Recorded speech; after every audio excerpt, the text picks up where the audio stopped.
I am Fred Oakman here with Mr. Jake Peters. You're listening to PS This Is Awesome. We're a PlayStation podcast, and this is episode 364, where we dive into our thoughts on all things PlayStation. Before we jump in, please subscribe to our YouTube channel, youtube.com/PS This Is Awesome, where you can watch the video version of the podcast, and you can check out our trophy list on the PSN. I'm Anchorless_81, and Jake is JakeSaw01. Send your thoughts to psthisisawesome@gmail.com. Share the show with your friends. Don't forget to rate us. For just $1 on Patreon, you can join the one and only $1 club and receive a die-cut vinyl sticker in the mail and a shout-out on the show. So visit patreon.com/psthisisawesome to support us. Remember, if you like our podcast, it does a lot of good if you can like, comment, and subscribe on YouTube. With that out of the way, Jake, how are you doing today? Doing pretty good. Trying to think. There was a Super Bowl happened yesterday. I don't really watch football, but I was like, you know what? Football is one of those sports where like so many people love it that like every now and again I want to try to watch it just to see if I can sort of understand why people love it so much. Because I'm generally a sports fan, but not enough that I'm going to like just watch any fucking sports that are on television. Like I could probably have fun playing almost any sport, but watching it on TV is a completely altogether different situation. And so the Super Bowl is kind of a big deal. The Philadelphia Eagles were playing the Kansas City Chiefs. And it was kind of an interesting sort of thing because apparently they played each other 2 years ago in the Super Bowl, and the Chiefs won. And then so the Eagles are kind of out for redemption. At the same time, the Chiefs were on the verge of being the first NFL team ever to three-peat a Super Bowl. No one's ever done it before. So it's like, oh, fuck it, I'll give it a shot. And boy, howdy, the fucking Eagles just destroyed the Chiefs. It was like... It was almost boring to watch. I mean, it was like watching a train wreck kind of. So there was some interesting elements to it there where it was just like, holy crap, the Eagles are just completely destroying. The Chiefs didn't score a point until like halfway through the third quarter. At the end of the third quarter, it was 34-6, I think. And I was just like, fuck it, I'm out. And I was like, so I went to bed. But so I find that I do like watching football. My big problem with it is something that is I've found watching the Super Bowl that has always been an issue is like, bro, what are we doing with all these commercials? Like I get it that the commercials are a big part of the Super Bowl. Everybody puts out their new commercial during Super Bowl Sunday. I don't know what it is now, but I know at one point in time it was like over $1 million for a 30-second spot during the Super Bowl. I thought it was like $1 million a second. Oh, it might be. I don't fucking know. Or something crazy. It's probably a lot. It wouldn't surprise me. It's probably a lot. And there were some commercials that I found entertaining. There was this one Mountain Dew commercial where it was like Seal singing "Kissed from a Rose," but it was Seal's head on a seal seal, and it was just kind of silly and entertaining, as most Mountain Dew commercials were. There was this other. Did you see the Liquid Death commercial where they're just singing the song and the lyrics are just something about like drinking on the job, and it's just like airline pilots like cracking open. It looks like they're cracking open a beer, just drinking it in the airplane. No, I didn't like see police officers. It was pretty funny. But I mean, generally, whatever. I have a hard time being entertained by like silly commercials have been played out so much at this point that like it has to be something interesting for me to really care all that much about it. Right. I immediately turned it off as soon as halftime happened and watched something else for 40 minutes and then came back because like I don't give a shit at all about the halftime show. I'm sure that like I know Kendrick Lamar is kind of a big deal and everything like that, but it's just like I don't. The spectacle of this type of thing doesn't really appeal to me. But bro, so the football game is an hour long. They're only actually playing, like moving and playing the game for about 10 to 15 minutes of that hour because the clock is running and all this other stuff is going on. And then I figured out the game started at 6:30 and it didn't end until 10:30. Yeah. This was like the playing of the game was 4 hours long, not including the pregame and the postgame show. Yeah, and they get timeouts. I'm like, bro, and then they what the fuck are we doing here? Like, I get it. It's literally the most watched television event every single year for like the past whatever 30 years or some shit like that. Right. But and it's a super commercial thing, and like I get it or whatever. But man, I think I would enjoy football so much more if like they couldn't stretch it out like that. If like the play had to move a lot faster. But there's no incentive for them to do that because it's more popular than it's ever been, and they can just shoehorn more and more commercials into it. It's like a drive.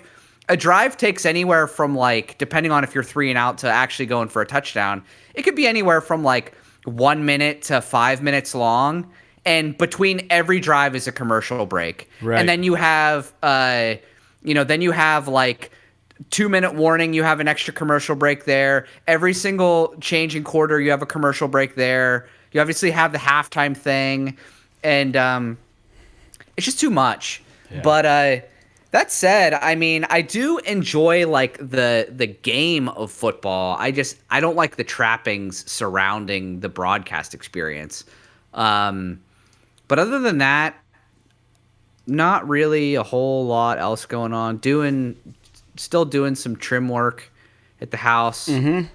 Basically, I'm doing oil stain and varnish. Oh yeah, on the trim that I'm doing, and because of the weather, I can't do it outside. So I'm doing it in my basement, and I'm just doing a few pieces at a time, so I'm not like completely saturating the house in freaking that stink. Yeah, because I have no way to vent it from my basement. So, a little bit weird there. Do you have a dryer down in your basement?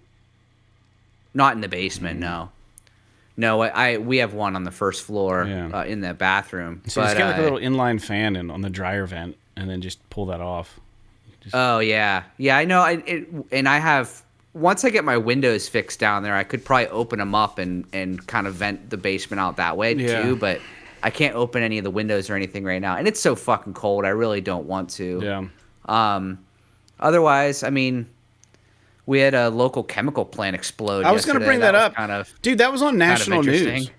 So I watch every evening before I go to bed, little Fred routine for the listeners. I turn on MSNBC Nightly News. Sometimes it's Lester Holt. Sometimes it's Hallie Jackson, the newscasters. And I've gotten very familiar with this news programming. And I laid down and I put on MSN or whatever, nightly news on YouTube.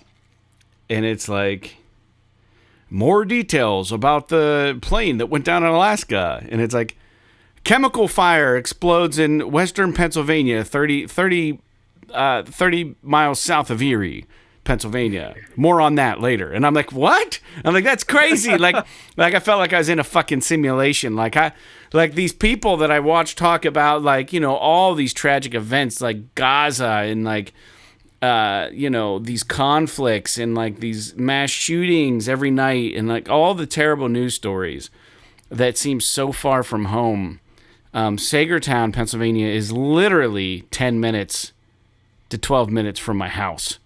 Yeah, it's my hometown. That's where I grew up. And it was just weird that like that plant has always been there, and it's got to be the largest employer in the area. Yeah, it's huge. I know Greenleaf's pretty big too, but it was crazy Sarah's parents, who still live in Sagertown, messaged us.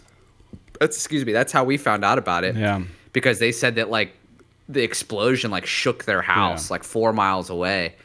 Well, it's scary. It's just scary because I don't know anyone that works there, but you think about like an explosion this large, it makes national news, and it didn't just make national news because it was a chemical explosion. That was part of it, especially with the East Palestine or the Palestine, Ohio train derailment and all the chemicals that came out for that. That wasn't far from here either, but like the explosion was huge.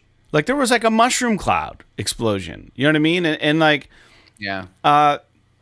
The possible amount of death that could have occurred if there were people in that when that happened. I read the news story, and apparently there were firefighters that got thrown out of the building when that thing exploded. There were people inside when that happened, and they got launched outside. But my buddy Tyler's a firefighter, and he was on the call. I knew he was all right because on Instagram he had reposted like the national news photography, and he did like a little circle around you could see the back of him, and he's like, "That's me," you know, being Tyler, just being funny. But dude, so like, yes, because there was a fire first, right? It was a fire first, right?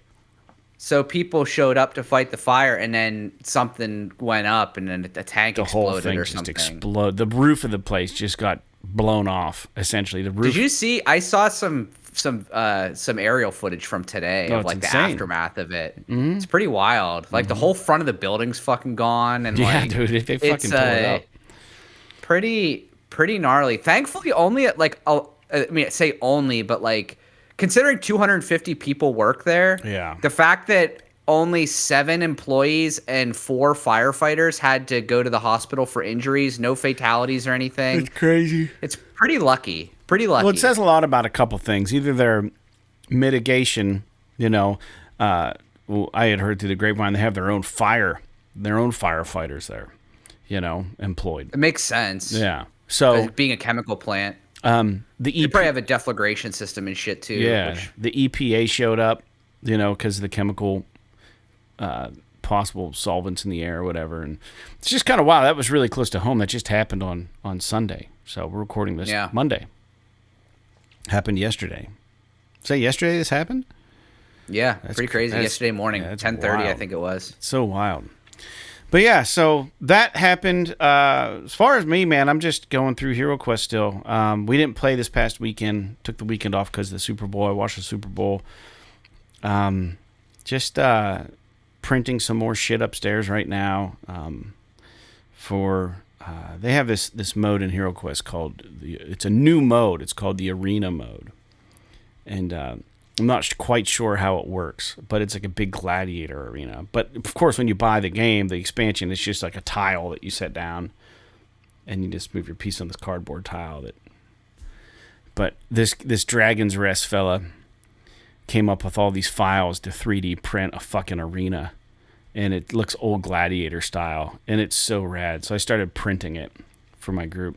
I don't know if it'll be done in time, but it's cool as shit. And what else am I gonna fucking print? I might as well just print it. Dude, you need to get one of those tables that have like you can put the game board in the table, and then you can put like leaves over it so that it covers it up. Yeah. And then you can like take the leaves off, and the game is still where you left it. That'd be perfect for the one I have up there now, because it doesn't stand very tall, but this arena thing it's like a fucking football stadium. Like, it's ridiculous how cool it looks. So it'll be something. I'm sure I'll find another use for it down the road. If anything, just for staging pictures of all the shit I paint. It would be fucking badass.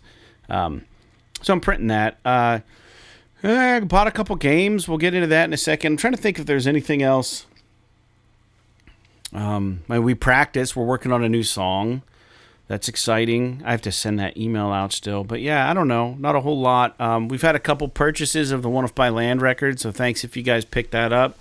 Our second album. We have 3 full lengths, to be clear. The second album that we put out in like 20, I don't know when we put it out, 20-something, 2019 maybe, or 17 or 16, I don't know. But it got re-released on vinyl, so we're selling those, which is nice.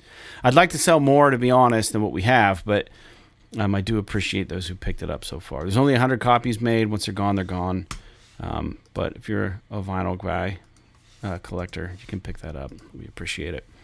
That being said, thanks for tuning in. We air every Wednesday, and if you're a part of the Patreon, we try to get you the episodes early.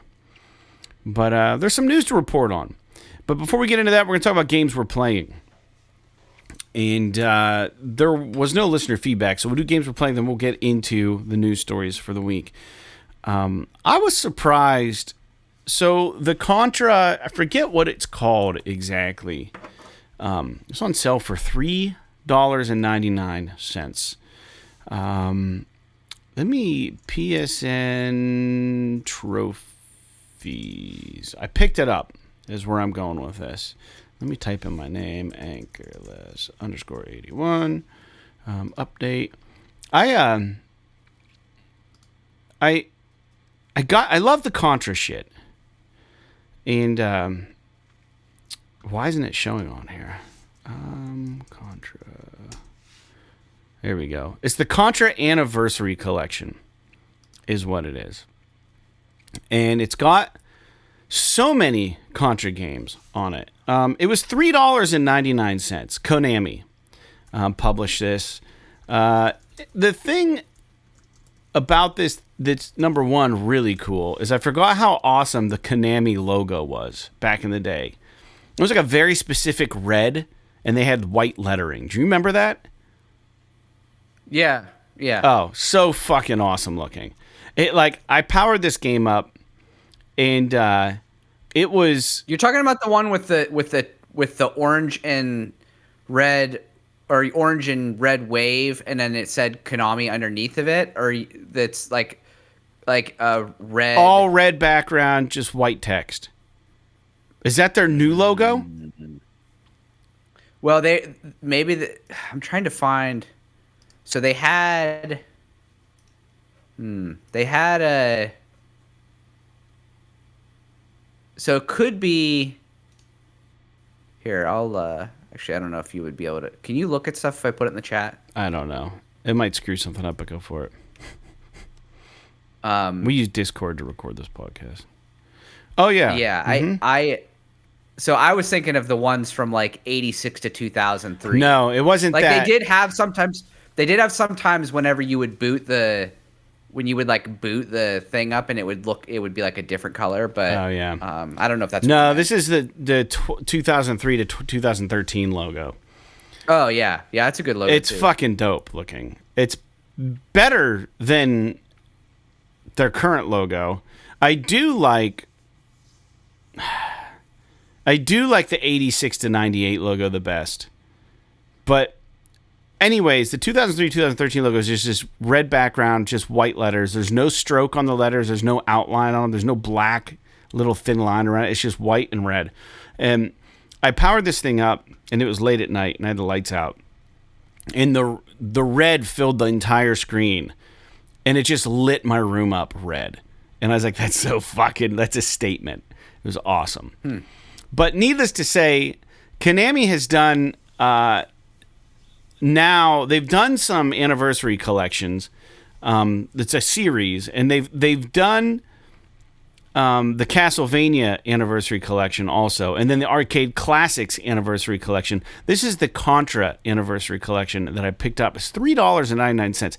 The games you get there are 10 titles. According to the wiki, there are 5 selected classic titles from the Contra series, as well as a combination of 5 ports in different localizations of 4 of them.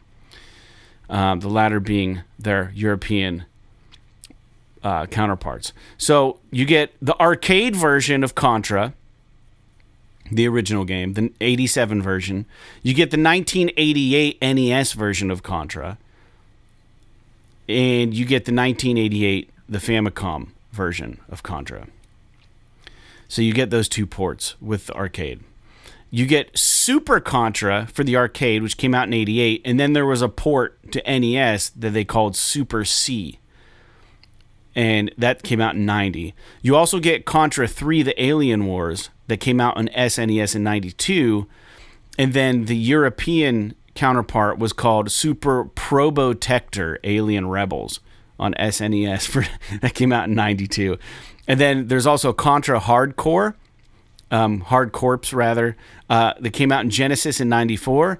And then the European version that came out on Mega Drive is called Probotector, same year. And then Operation C on the Game Boy, which I had as a kid, which was a fucking awesome game, that came out in 91. So you get all of those games for $3.99. So you can imagine my rose-colored glasses of what Contra was were very rose-colored, and I was so excited to play any of these. So I power it up. I remember the Contra code: up, up, down, down, left, right, BA select start for the regular Contra on the NES. Gives you 30 lives. And then Super C also had a code. Now, this Anniversary Collection allows you to have save states. However, there's no option to give yourself infinity lives. There's no option for infinity continues. They're the games as is. So to beat them, you have to be somewhat good, or know one of the cheat codes to give yourself extra lives, or just spam the save states. So I played Contra on the NES. I get to like the second or third level, and I just kept dying with 3 lives. And I was like, there's no fucking way in hell I'm going to beat this game without the code. Because once your 3 lives are up, that's it. You can continue, I think, from the beginning of the level, but these games are so hard. So I used the 30 life code, which took me a second to get it to work because there's not a B or an A button on the controller. You know, they're proxies for X or square or whatever, so you don't know which order to hit them in, and you don't know where the select button is, and it's all a little different because it's not an NES controller. But I got the code in there, and I beat Contra on the NES with the code, like old days, and I got a trophy for it, which I'm proud of because it's still not an easy game. And then the only other game I could find a code for was Super C. So I tried to play Super C on NES, and fucking just got my ass handed to me. I couldn't fucking get far in this game at all. And then I was like, all right, I'll do the 10 lives code, which is right, left, up, down, BA start.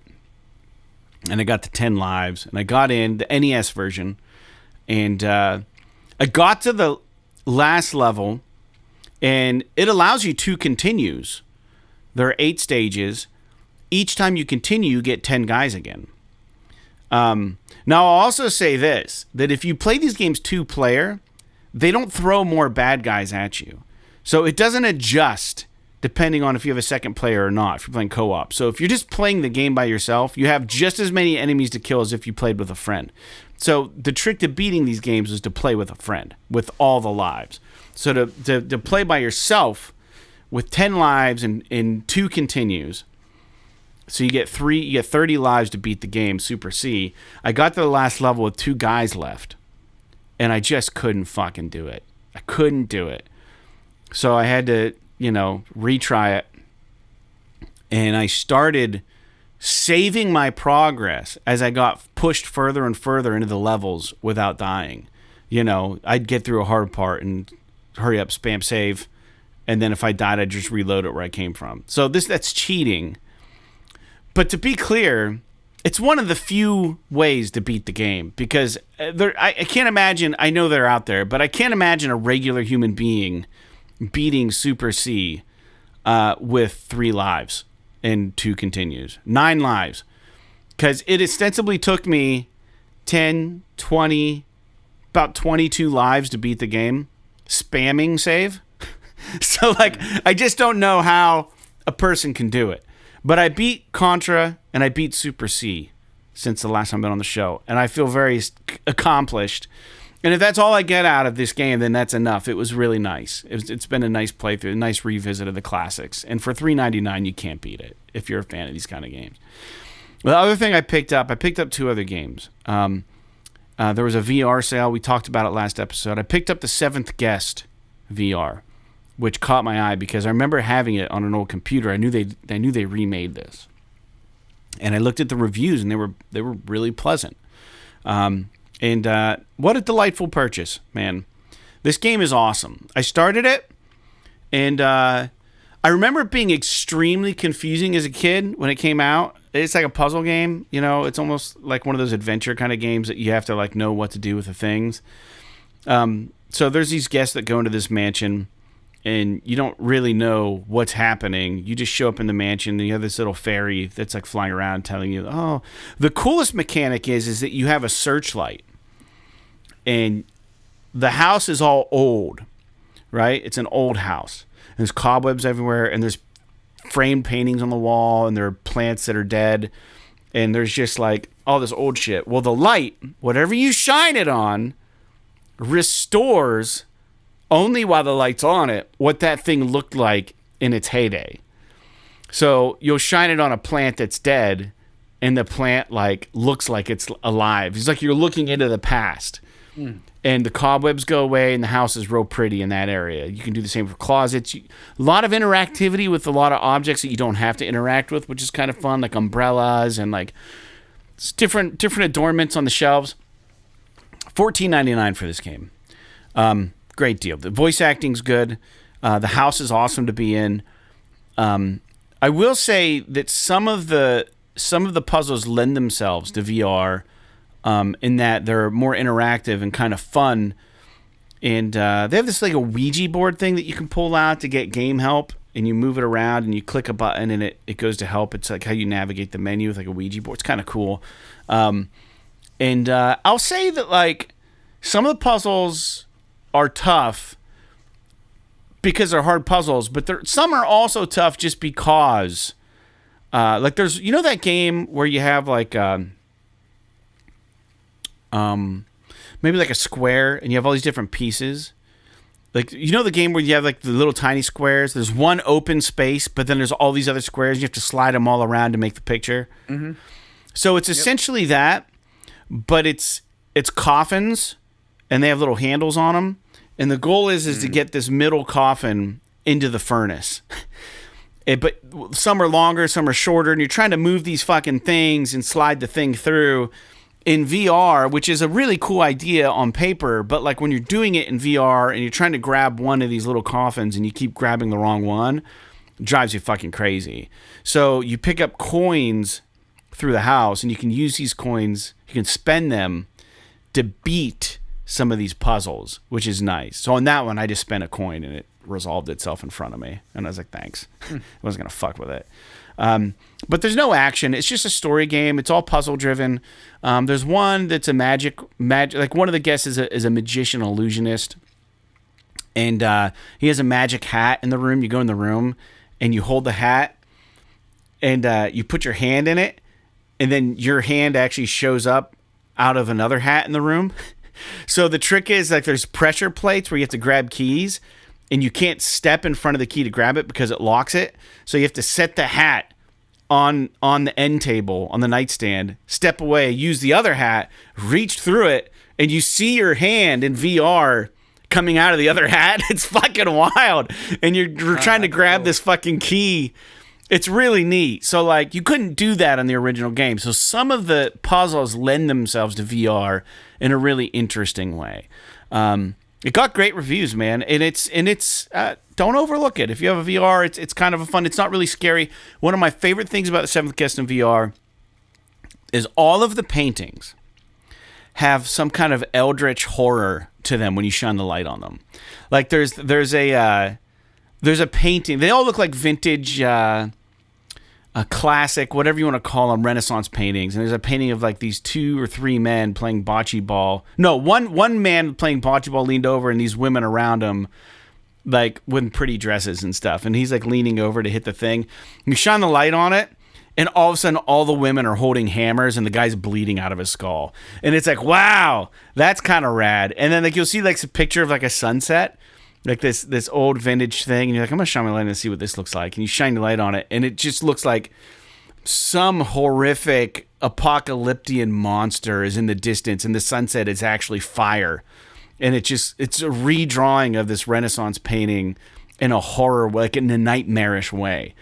And there's some of like children, and you shine it on them, their eyes go black, and they're just looking, and you put the light away, and they go back to regular children. They're smiling. It's fucking rad. Like That was really one of my favorite parts so far. I haven't beaten it. You go through all the 7 rooms of the guests, and I've gone through 2 of them now, so I have 5 more rooms to sift through to figure out the mystery. So I'm really enjoying the 7th Guest in VR too. I would recommend it. I forget what studio made it, or remade it. But the last thing, and I haven't played it yet, is Arizona Sunshine Remake. That was on sale also. I talked about doing that after the fall game with LJ, and I sent him the link. And I said, but I hear Arizona Sunshine Remake is better than After the Fall as far as just the way it handles and stuff. They did a real good job with the remake, and he said, let's do it. I haven't played it yet. He wasn't available this past weekend. We're going to try maybe this weekend coming up. We'll see how it goes. But Jake, what about you? What are you playing? What are you digging into? So I'm still playing KCD. I'm Kingdom Come Deliverance. I'm kind of the first cooling one on it a little bit.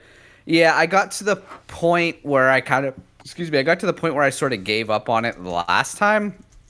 It's this really annoying thing where the game is, if I haven't expressed this enough previous episodes, is fucking hard. Especially the combat, and like it's like very realistic in that, you know, if a dude has more armor than you, or there's more than a couple people, like you just get fucking killed. Like there's nothing you can do about it. You can't run away. They just chase you down and cut you up.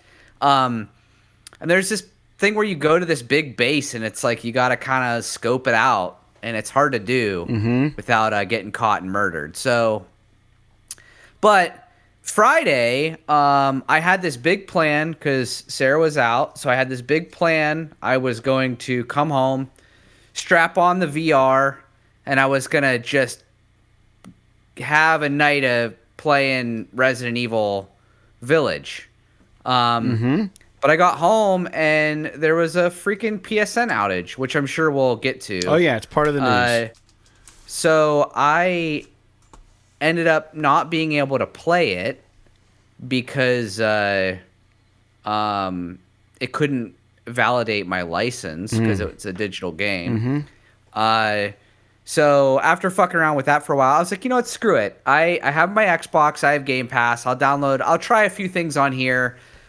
Because after it was like 3 hours or so without it coming back, I was like, this might be a big deal. Because like the PlayStation website was down and everything. Like it was pretty weird. So I got on my Xbox.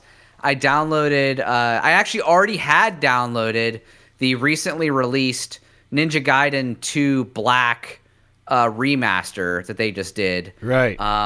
I played the demo of the first game on Xbox, but I never really played one of these games before, and I was curious, so I figured I'd give it a shot. These games are really hard, so if you're not into that, right, it's probably not going to be for you. I think it's really cool. I really enjoyed how fucking gory it is, and like the way that the combat and the finishers and everything work. Like it feels really awesome to just totally dismember dudes and blood shooting all over the place and stuff. It's really rad, especially when you get some of the weapons. Like the katana is cool and all, but you pretty quickly get a couple of other weapons that are just really gnarly, that just make you feel like a badass, even though the game is really difficult. But there are 2 things about it that I really didn't jive with. One of them is that I really hate that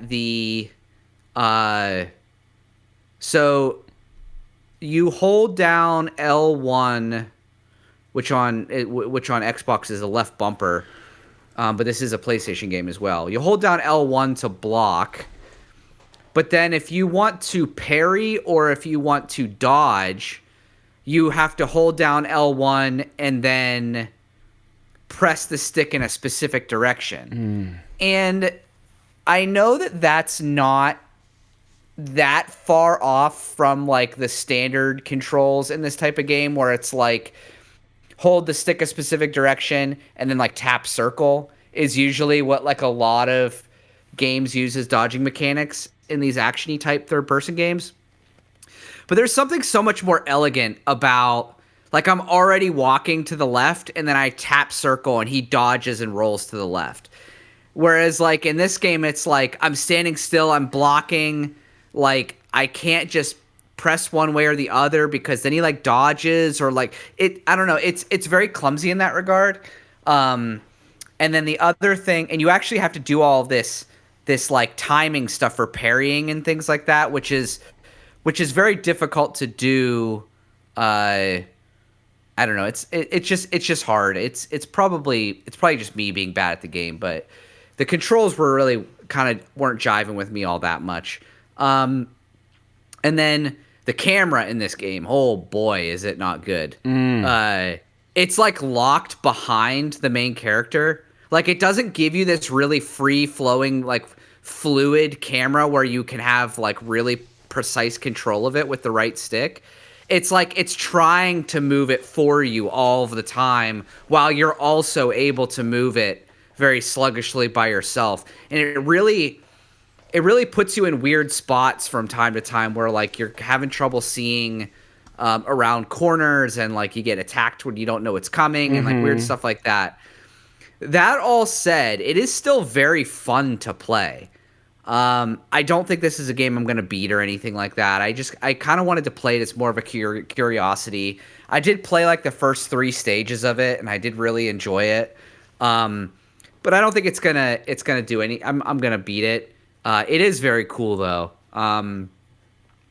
There are some boobies in this game. I'll tell you that. Yeah. I don't know if this was, I think this was I heard somewhere that this was the team or one of the, or the publisher anyway, Koei Tecmo, that invented jiggle physics with Dead or Alive. Yeah. And it was like around the same time.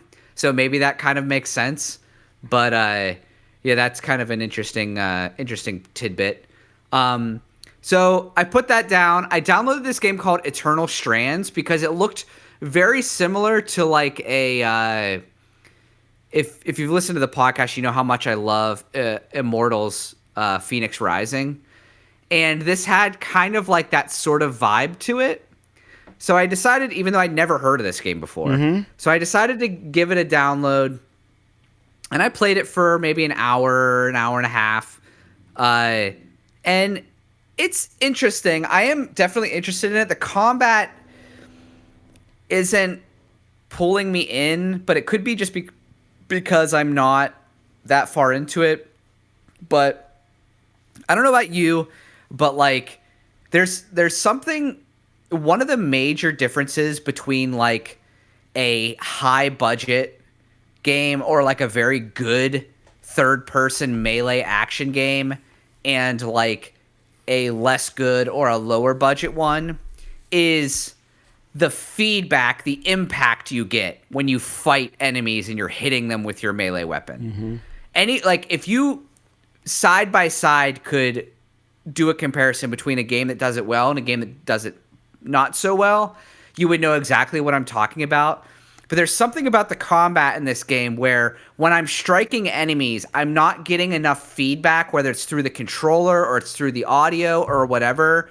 And it feels very, very light. Like everything feels very light and transparent. And like it doesn't... weightless, yeah. It doesn't hit as well as I want it to. And that kind of pulls me out of it a little bit. There was this thing where it's like, use I got to this area where it's like, there's a shortcut to get back to base, and they're teaching you how to use like the method of like telling you where to go, like the mechanic that tells you where to go. And it's like, press this button and it like follow the wisp to get back to the camp or whatever. And it's like, this like fairy thing like shoots out of you, almost kind of like the wind in Ghost of Tsushima or something like that. But like I'm following it and it takes me into this cave, and then like I like have to climb up this mountain to get on top of this hill, and then I get up there and I press the button again and it just like shoots in every single direction. Like I'm like, where the fuck am I supposed to go? Like they didn't do a very good job with that. That said, I probably will tinker with it a little bit more just to see, because I am interested once the game opens up how it plays, because I am interested in like the world and like the trappings and kind of like what's going on. But the gameplay isn't like quite hitting for me. But then the last game that I played, which I'm actually the most excited about, is Warhammer 40K Boltgun, which is, dude. Well, I mean, I didn't have anything to fucking play, so I was just like downloading shit on Xbox and trying it. Dude, I've been wanting to play Boltgun for a long time because I've been into like a lot of these shooters like Proteus and Doom and some of these other games. And I heard good things about Boltgun, but I never picked it up. And I think I had it in my cart during a sale once, but then it like went off of sale and I missed it, so I never ended up buying it.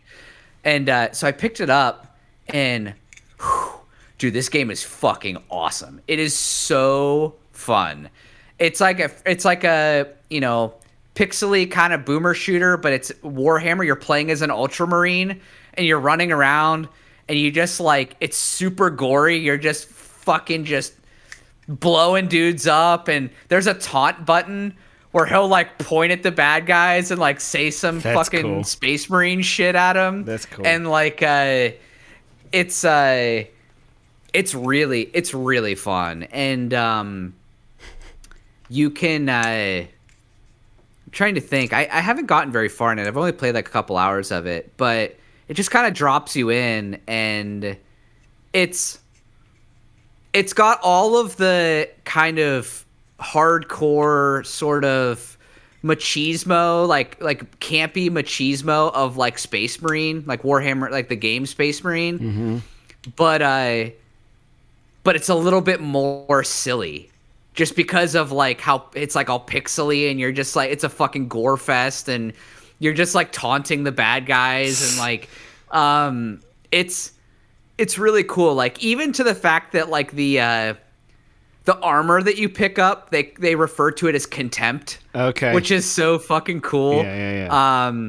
It is a really good time. That's good. I know there's like a gazillion Warhammer games, but the two Space Marine focused ones that I've played recently, which is Space Marine 2 and in this Boltgun game, they're awesome. So if you have any interest in these like first person, like boomer shootery kind of games that are just sort of like wild fun, and they're not really like that serious one way or the other, this game is always on sale. Well, it's time to start playing Warhammer 40K, man. Tabletop battling, you and me.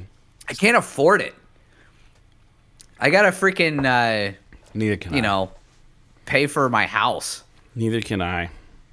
It would be cool shit, though. That's awesome. I'm glad you're playing so much shit. We don't have any listener feedback, as far as I know. So if you want to write us, you can get a hold of us at the Patreon site or on our YouTube channel, or however you want to reach out to us. You can just go ahead and get at us, and we'll try to respond. I've been having we had a couple new subscribers on YouTube, and I think it was a result of the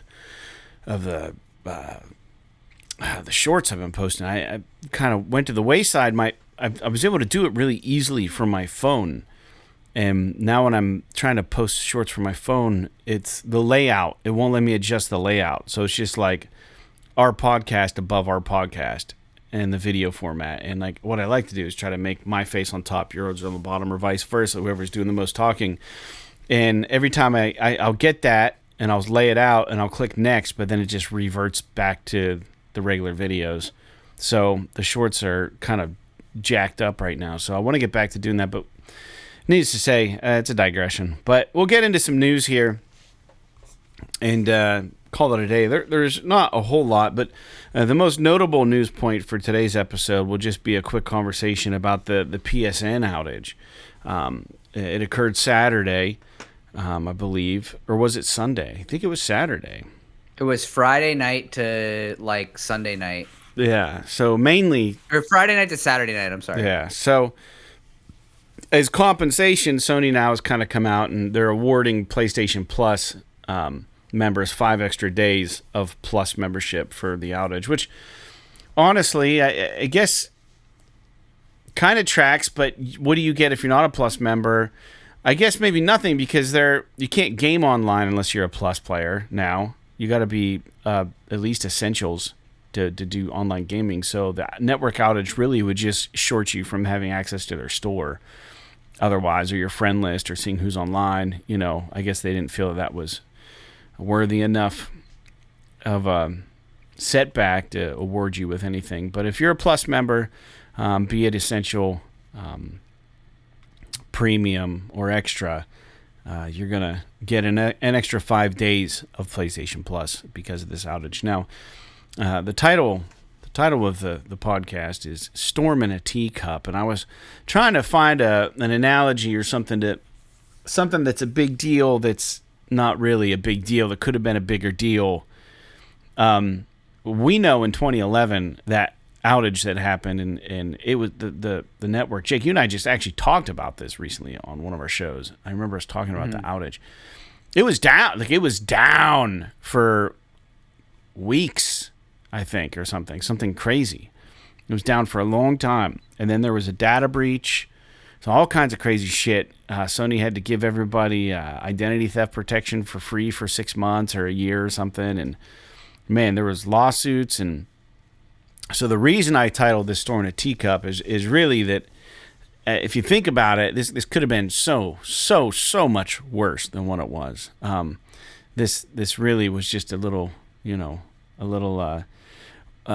typhoon in a teacup here, and it was contained, and it's no longer an issue. But I don't know. I don't really have any opinions about it. I actually wasn't even home for the majority of this. I was out and about, so I wasn't even aware that this was happening until I got home Saturday evening, and I was like, well, shit. Didn't really affect me personally, but I know it affected a lot of people, and there were like a lot of. It was interesting. This dude, it was a culmination of shit when I put on the news last night. It was the chemical fire explosion, and then nightly news also talked about the PlayStation Network going down. And I'm like, what the fuck is happening in my life? Like, how are like all these things so relevant to me personally in such a bizarre way?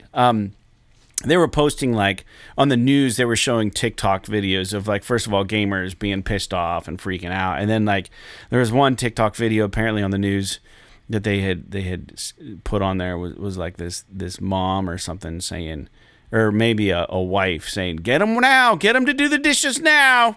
The store's down, the gaming's down. They can't do anything. Go get them to do their chores now.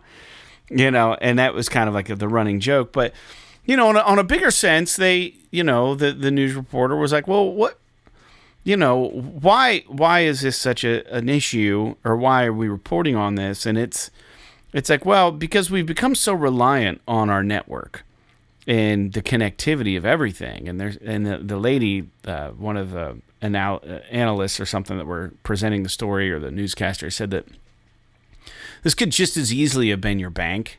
This could have just as easily been, your maybe you rely on home delivery of meals through like an online service, like through Walmart or Giant Eagle or whatever, and you don't know how long these things are going to last when they happen. And we have built a lot of our infrastructure in the world or in our country over online shit, and then when these servers go down, it causes disruption if there's not a backup plan in place. So it was interesting that all this was on the nightly news. But yeah, Jake, I mean, do you have anything? My takeaway from this is I'm glad that it's not longer. I'm hoping they don't come out and say they got hacked and they diverted it. I'm hoping they don't come back out and say that there's been a data breach. I don't think they really explained why this happened, but they did acknowledge that the servers were down. Now, maybe, Jake, you can fill in the gaps. What's your take on this? So I'm pretty sure they came out and said that it was an operational issue.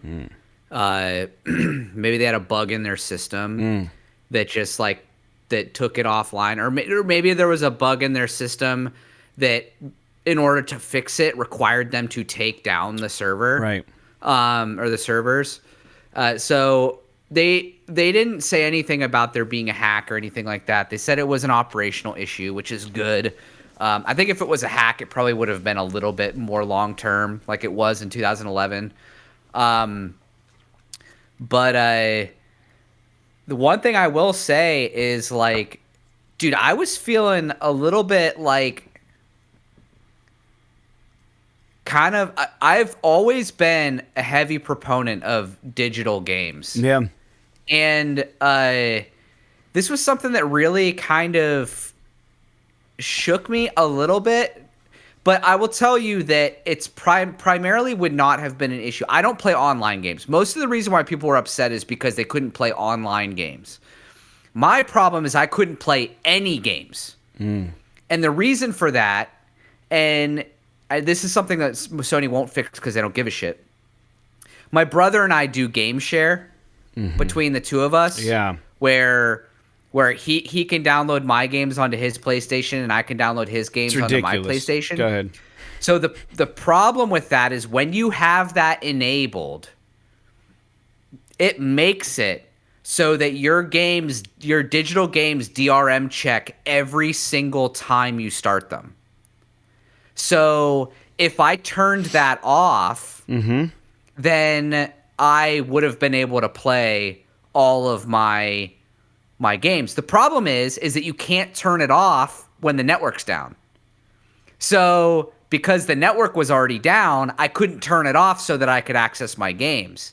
It was basically like, when the network came back up, I turned it off, and then I asked my brother about it, and he's like, yeah, once you turned it off on your side, I can no longer play any of those games on my machine anymore, and yada yada. Yeah. So I don't know how we're going to handle it. Maybe we'll just turn it on if there's a particular game we want to play or whatever. Is this going to make me go out and buy physical games? Almost certainly no, because I just don't. It's so annoying having to freaking take discs, put them in, take them out, and all this shit. It's not that big of a deal if you're playing the same game for a month or whatever, but if you're like switching back and forth between games, it's really annoying. It just sucked because I was like dead set on playing Resident Evil VR when I got home. Yeah, from you had work, your mind made up. or after I made dinner or whatever, and it just wasn't happening. And it takes a lot to get me to like get the VR out and get excited for it. And when that happened, it just really kind of bummed me out. And I couldn't play anything other than Beat Saber, which was my brother's game. So because of the way that it works, he could play my games and I could play his games, but I couldn't play my games and he couldn't play his games. That's interesting. Because of the way you have to kind of hack the system to make the game share shit work. So I played Beat Saber a little bit, but pretty much I just played I played Ninja Gaiden on Friday. And then Saturday, I got into the other games that I had mentioned. Right. But it's kind of spooky from a perspective of like, we have these digital libraries that are getting so big now. And it's like, I kind of wish Sony would give you some kind of a way, even if it's like temporarily, but like give you a way to access your shit. Yeah. You know what I mean? Like, I don't know how you could do this. Maybe like if the network goes down, you can still access your games for 24 hours or 5 days or 48 hours or whatever it is. And then once the network's been down for a couple days, then it requires a DRM check. I don't know why they're so hardcore about this particular aspect of it. But I get they don't want, I mean, it would be really hard for you to scam the system the way that they have it. So I don't know. It's interesting, but that's all I really have to say about it. I'm glad it wasn't longer. And because I was actually a little bit freaked out there for a minute because of all of like the potential trade war shit and all this stuff that's going on. I'm like, and I messaged you. I was like, well, what if fucking, it's like a Chinese hack? Yeah, right. And because they want to take down the biggest gaming market, the biggest gaming network in North America. And it's like, well, it's like silly. Why would they focus on something like that? And it's like, it's a disruption. I mean, it's affecting millions of gamers on a Friday night. Are you kidding me? Right, and we also are doing everything possible to get rid of TikTok over here. So, I mean, it's just like they probably see it like as an eye for an eye. You know what I mean? Like, well, fuck, if you're going to fuck with TikTok, we're going to fuck with the PSN. You know? Take it, guys. Yeah. And to then, be fair, like, If they spun off TikTok, I think it'd be totally fine, but they just don't want it to be owned by Chinese government. Right. All right. Well, there's a rumored state of play coming. I will also say real quick, EA, or not EA, but GameStop sent a tweet out in a fucking backstab kind of asshole way, just saying, "I wish you had your physical. You wish you had your physical games now, don't you?" Like they just sent out this fucking tweet, and it just rifled through the community in a really way that we didn't think it would hurt us, but it kind of stung a little bit. But getting into the next news point is there's a rumored state of play coming this week, rumored to maybe be on Valentine's Day, the 14th, February. We don't know. We've been talking about a state of play now for. I don't know, 2 months. So who knows if there's any teeth to this. Jake, you have anything else you want to add about that? Just it might happen before. Maybe we'll have something else to talk about next week as far as this goes. It would be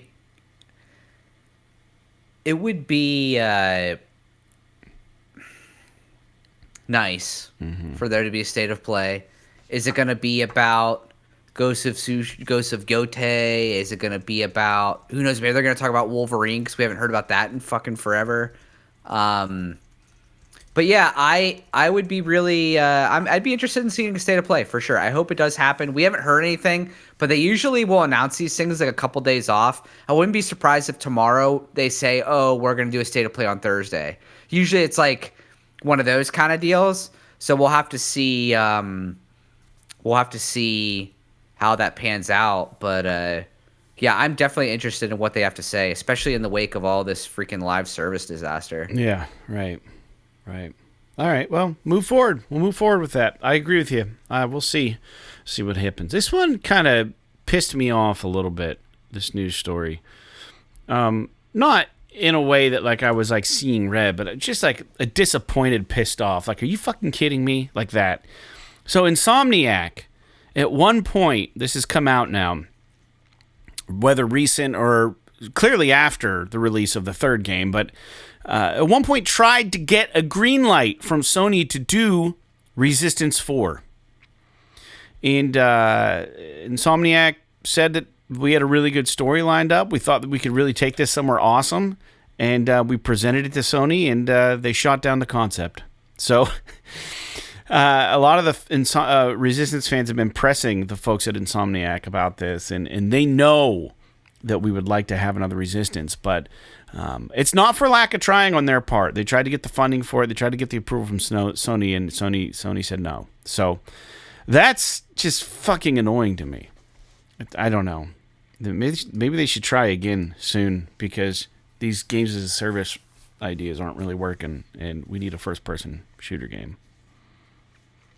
Yeah, it really is unfortunate. I mean, I know that they considered Resistance 3 a commercial failure, which is unfortunate because that game is fucking rad. Mm-hmm. I really would have liked to see. I really would like to see even if they just did they rebooted it, made just a like rebooted Resistance Fall of Man, or even just called it Resistance. I don't know. But, yeah, I think that would be so cool. I mean, we know what freaking Insomniac's doing for, like, the next 30 years, so it's probably not going to be them. But, because they're on Marvel duty until, like, 2035 or some shit like that. But, like, it would be so cool to get a Resistance game, even if they farmed it out to somebody or something. Just... Mm-hmm. It's disappointing. I mean, is it going to happen at this point? Probably not. But it is a bummer. So this is on VG247.com. It just says that the guy who was talking about this, so it's very credible, is the former founder of Insomniac, and now the former CEO. His name's Ted Price. He was quoted as saying, "It was a wonderful concept. It was the result of a lot of Insomniac Games team members being passionate about extending the story further." And then he goes on to say, "I do believe that Resistance set up a cool alternate history base where anything can happen with the Chimera and where they go and what their origins are. We spent a lot of time working on backstory, brainstorming on where we could take this in the future." And then it says, in terms of why it didn't get picked up, Mr. Price said that timing and market opportunity, which is clearly a normal reason for games not being taken on. But I take a little bit of umbrage with the title of this news article on VG247. It says, "Sorry to all 5 Resistance fans that are still out there." But Insomniac did pitch a 4th game. Sony rejected it. Fuck that. Resistance 3 sold like 2 million copies. It's not like it was some shitty ass 2 million game, copies. Right? Yeah, it's not like it's not like nobody liked it. It's just it didn't live up to their expectations. Yeah, it was fucking cool, man. And the cover was amazing. All right. Still one of my favorite video game covers. That orange and black looks so good. So moving on, this next one is about Rocksteady. Surprise, surprise. They're always in the news now, especially with Suicide, Kill the Justice League. That failed. There was a terrible reception of that game, and now we have it as PlayStation Plus members, and they've come out and they said they're going back to the things that work, which is they're returning to their Batman game. Hopefully trying to gain some purchase with the fans. Dig in a little bit, get some foothold on some money, probably. They need to make some money. Suicide Squad, Kill the Justice League, they dumped a lot of money into that. It just didn't churn out the way they wanted to. I've played a lot of the Batman games. I haven't played all of them, and they do a nice job with them. But I just... Did they restructure their studio to do the Justice League game, and now they have to go back to are these people now going to be making the Batman game? I don't know what's going on over there, but I almost feel like Batman is old news now, and he's so old news that he might be new news again, so it might not be a bad choice. But there was a time where the Batman games hit, and they were a big deal, and that's where Rocksteady got their momentum from, really. I mean, but I guess... I don't know. Let this be a lesson to studios to not venture too far outside, because you're always risking failure. But I mean, Jake, are you interested at all in them doing another Batman game? I mean, it'd probably look awesome on PS5 or next gen console. I mean, I never really played any of the other ones. I mean, I played a little bit of Arkham Asylum, and I played like the demo of Arkham City, but. Mm-hmm. I don't know. I'm sure it would be great, and maybe I'd play it if there was a new game. But as of right now, I just think maybe make something new at this point. Yeah. Does it have to be a fucking Batman game? Make something new. Right. But yeah. I don't know, but they tried and they failed. So I mean, the natural reaction is to go back to what worked, right? To go back to the thing that has been tried and true, but. I don't know. I would argue that if they looked at their sales numbers of those Batman games, they probably were decreasing with each new release. I don't know. That'd be my guess. That my interest in them certainly decreased. I don't know. I'm also now realizing that the sweatshirt that I have on is the exact colors of the Konami logo I was trying to explain. Which is so fucking stupid of me not to bring that up. Anyways, let's get on to the next news point. Metal Gear Solid Snake Eater. So there was a weird thing that happened with this game, Jake, and I don't know if you saw any of these news stories or anything, but this comes way of Push Square. They indicated that the state was actually leaked on the PSN store. They had a whole screen for it and a link to a video of the trailer that showed the release date. So August 28th, 2025. I think we knew it was scheduled to come out this year, but this is the actual release date. Unless it changes, of course, but I'm pretty sure this is it. So this is a game that I don't know that I'm going to play, but I am curious about. I don't know. Yeah, I'm definitely interested in it. It might actually get me to play it because I have it for PS2 and I played it a while, but it's very difficult to see what's going on in that game on PS2 with the low resolution and all that kind of crap. So, and I never really got into like the whole you have to like eat the fucking snakes and all that kind of shit. And the game's like, called Snake It wasn't. Eater. like after playing the first and the second game, it was a weird kind of shift for me. Although I thought the bosses were freaking cool in that game. Yeah, right. But the bosses are always cool in Metal Gear games. So, yeah, this comes out August 28th, which is cool. And then we'll see how I feel, like what else I'm playing at the time, but I might pick this up and play it just to give it a go. Cool. Our podcast used to be synonymous, Jake, with taking PlayStation quizzes, and I want to do one real quick. And I think this stands to be the absolute worst quiz that we do on. Why is that? Well, because it's about Ratchet and Clank, and while we've played a lot of the games, I will say that I'm far from an aficionado on Ratchet and Clank. And now this is on Push Square. And there's 15 questions, so dude, we're probably going to fucking tank the shit out of this. But shall we start this quiz real quick? Oh, yeah, sorry. Question number 1. I can tell Jake ate his Wheaties. He's ready for the quiz. Which of these PlayStation systems never had a Ratchet and Clank game? Is it the Vita, the PSP, the PS1, or the PS3? Well, it started on PS2, so I'm going to go ahead and say PS1. I don't remember there being a Ratchet and Clank game on the Vita. I don't either, but it started on PS2, so it almost has to be PS1. You don't think they retroactively released it to make it No. make a release? All right, we'll go PS1. I'd be shocked. You're right. Correct. All right, question 2 of 15. The biggest gap between Ratchet and Clank releases is 5 years. Between which two games did this gap occur?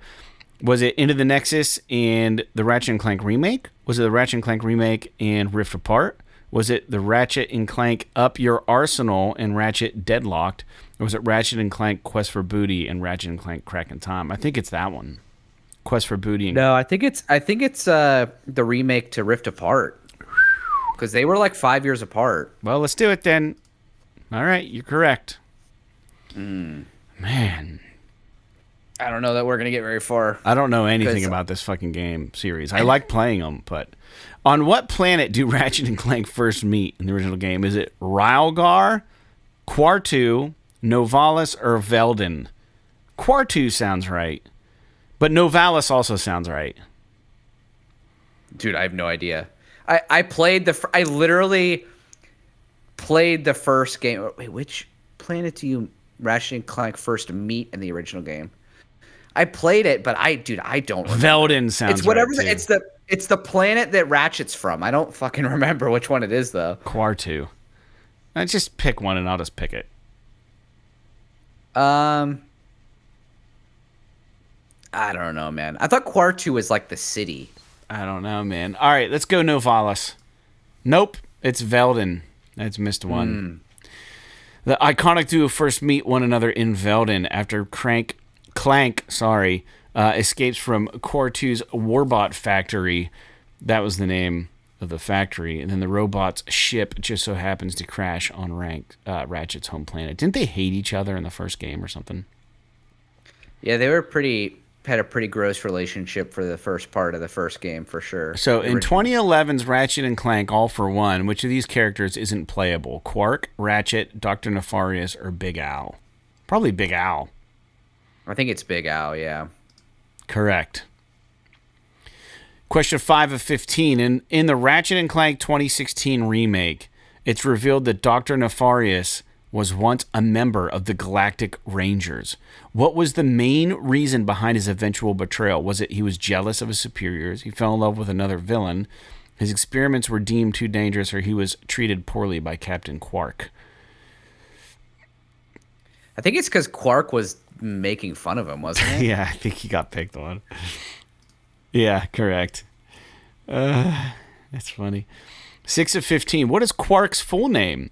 Thomas Farthington Quark, Albert Darling Quark, Copernicus Leslie Quark, or Columbus Kingsley Quark? I like Copernicus Leslie Quark. I think that's what it is. Correct. All right, question 7 of 15. We're almost halfway through. Which studio developed the 2007 PSP game Ratchet and Clank Size Matters? They always have these weird-ass fucking Is it London, Idle Minds, High Impact, or Handheld? I think it's High Impact.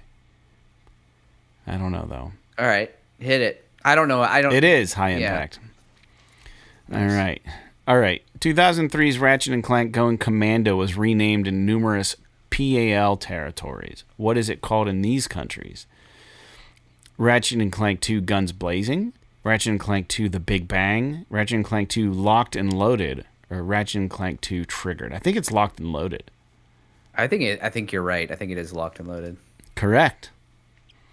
Question 9 of 15. What's the name of the robot who joins Ratchet and Clank who joins Ratchet in Ratchet and Clank Rift Apart while Clank is adventuring with Rivet? Is it Emmy, Tilt, Kit, or Clunk? It's Tilt, isn't it? It's Kit. Oh, okay. That's the most recent one I played, too.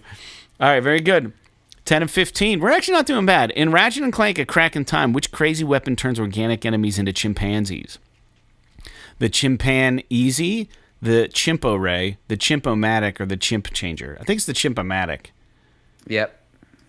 All right, very good. 11 of 15. We've only missed 2 so far. In Ratchet and Clank Rift Apart, Rivet has a robotic limb. Which limb is it? Is it a left leg, a right arm, a right leg, or a left arm? I think it's an arm. I don't know which one it is, though. I think it's her left arm. Looking, because if you're looking at her, I'm gonna go left arm. Nope, it's a right arm. Fuck. All right, that's 3. In what Ratchet and Clank game does Ace Hardlight feature as an antagonist? Is it Up Your Arsenal, Tools of Destruction, Secret Agent Clank, or Ratchet Deadlocked? Dude, I have no idea. I'm going to go Deadlocked, dude, because they had to put in parentheses, it's also called Ratchet Gladiator in Europe. I'm going to go Deadlocked. Correct. They wouldn't have specified otherwise. Okay, 13 of 15. In Ratchet and Clank Tools of Destruction, what are the PS3's 6-axis motion controls used for? You can use motion controls to guide Ratchet while free-falling or flying. You can use motion controls to move electromagnetic objects. You can use motion controls to spray paint. No, that's a different game. Or you can use motion controls to tilt Ratchet's ears and listen in conversations. Dude, it's definitely, I think, electromagnetic. It's gotta be. Object. It's either that or while he's falling. He doesn't fall a whole lot, I don't think. So I think it's the electromagnetic objects. Okay. Wrong. Fuck. It's falling. Well, that's 4 wrong, or 5 maybe. This is our worst quiz. What kind of divisive gameplay element did Ratchet and Clank Full Frontal Assault, Ratchet and Clank Q-Force add to the series' typical formula? Divisive gameplay element. Always online multiplayer, turn-based strategy, randomized weapon upgrades, or tower defense, dude. Correct. Last question. At the time of writing, what's the highest rated Ratchet and Clank game on Metacritic? Is it A Crack in Time, Up Your Arsenal, Rift Apart, or the 2016 remake? It's probably the remake. Dude, I couldn't begin to tell you. I know people love A Crack in Time. But I'm not. That doesn't mean that it's critically received the best out of all of them. Well, let's go Crack in Time. Let's do Crack in Time. Nope. Up Your Arsenal. Wow. It has a 91 right now on Metacritic. It's the 2004 PS2 title, 3rd game in the series, and they agree that it perfected the blueprint laid out by its 2 predecessors. Very good. So we got 11 out of 15. And our score still is Hero of the Galaxy. We did pretty good. That's the top ranking on the score. It drops off after 11. We could have been the Galactic Ranger, but we are Hero of the Galaxy. Very well done, Jake. Those are always fun to do, so thanks for joining us with that. And that being said, let's move on to another funny, not so funny news story. Funny is an ironic and hilarious in a weird way. Nobody got hurt, but this is absolutely ridiculous. So the co-founder of Treyarch apparently, if you guys were following the California fires, apparently somebody flew a drone into this Super C scooper plane that was a Canadian airplane. They were trying to help douse these fires. Someone flew a drone into it. Turns out it's the co-founder of Treyarch that did this. And he's not going to serve any jail time. He'll be responsible for $65,000 in restitution and damages. And he is going to be forced into roughly probably 150 hours of hard labor in aiding the fire relief in California for his actions. His name is Peter Aikman. But the studio lawyer did say that they're deeply sorry about the incident, and he feels terrible about this. So I just thought that this was such a weird fucking collision of worlds again. Like, that is so bizarre to me. Didn't really make its rounds in the news stories, but that was on Push Square, and I was like, that's wild. He's still working at Treyarch, which is so crazy. How the fuck do you fly a drone into a plane? Like, how does that collision even happen? Those scooper planes, they're the ones that pick up the water and douse the fires. So it flies low. I mean, you just shouldn't have a fucking drone in the air, but he was probably trying to videotape the fires or like try to figure out where it is in relation to the studio or his house, or who knows what the fuck he was doing. But leave that shit up to the professionals, you know? But maybe, I don't know, maybe he was scoping some shit out for the next Call of Duty game or something. Who knows? Interesting. Now, you know, in one of the Call of Duty games, if they want to get meta and funny, there should be a situation where there's just a brief dialogue or something about one of the special ops people on the team flying a plane into a scooper plane, or a drone into like a plane. They should do something just as a callback to this and try to make it a funny thing. Nobody got hurt.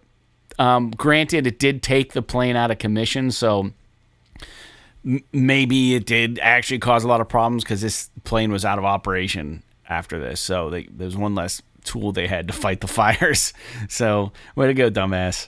Fair enough. Go back to making games what you're good at. All right. That was kind of interesting. And then lastly, we have a news point about Sumo Digital. And this isn't really a super important news point, but I thought it was relevant enough to put on the show. They are the studio who made Sackboy: A Big Adventure when the PS5 came out. Game I didn't play, but Jake, I know you did.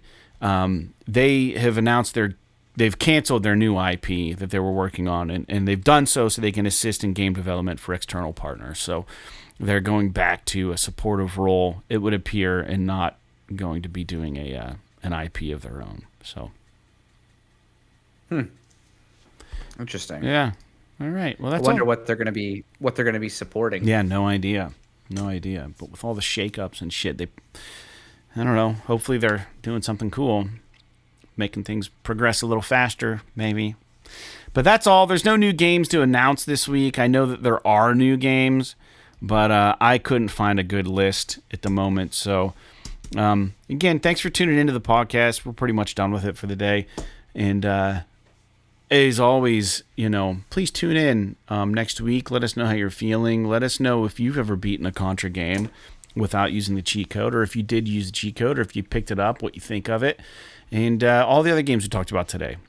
If you have any opinions, anything you want to share with us, we'd be happy to read them, go over them, address them on next episode. So I have nothing else I'd like to say. Jake, do you have anything? I was looking at a list, I don't know how accurate it is, but of the 50 best-selling music albums worldwide. Mm-hmm. And number one, most people know, is Thriller by a country fucking mile from Michael Jackson. Yeah. And there's a lot of things on this list that you would expect. But there was like a couple of notable things on here that I can't believe. Number 10, 10th best-selling album of all time. Yeah. Alanis Morissette's Jagged Little Pill. That's awesome. Another one that was on here that I thought was fucking crazy was like Britney Spears at number 32. That makes sense. Like, it just tells. I would have expected her to be how... higher than Alanis Morissette. Yeah, me too. And then you've got like other ones that I think are just fucking rad that I never would have expected. Like where was it at? Yeah, number 25, Meatloaf's "Bat Out of Hell" album. Wow, that's a great record. Which is fucking. But Alanis awesome. Morissette higher than that. Dude, Alanis Morissette at number 10 is absolutely crazy. What's honestly really shocking to me is that Dark Side of the Moon is number 2. Like, I knew that album was really popular, but I didn't know it was second best-selling album of all time popular. Right.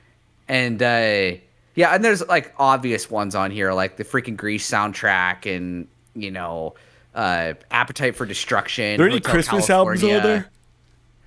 Christmas album? Like the Bing Crosby Christmas. Well, I was looking. I saw Mariah Carey on here, but it's not a Christmas album. Well, you said rock records, right? Or what'd you say? Just the top 50 of all time? This is 50 best-selling albums worldwide. Yeah, Selena Gomez, is she on there? No. Or Celine Dion? I don't see that. I got my names mixed up. No, but Gomez is the actress. Alanis Morissette beat Shania Twain, number 11. Wow. Why isn't Alanis fucking touring on that record? Dude, I have no idea. Freaking Linkin Park's Hybrid Theory is 47, which is, I knew that album was really big, but I mean, that's pretty incredible. Nirvana has to be on there, Nevermind, right? It's, dude, the fucking writing is so don't worry small. about it. Dude, I got to rip a massive. Yeah, it is. Yeah, they're number 24. Yeah, I got to rip a 24th best-selling album. That's awesome. I have to piss so bad. Like, I'm gonna piss my pants. Yeah, we can finish it up. All I'm right. sorry. No, we're good. I'm gonna piss myself. All right. It's so bad right now. All right. We air every Wednesday. Thanks for tuning in. This has been episode 364, Storm in a Teacup. We'll be back next week. Thanks for tuning in. Like Uncharted, Undertale, and Unit 13. P.S. This is awesome. This is awesome.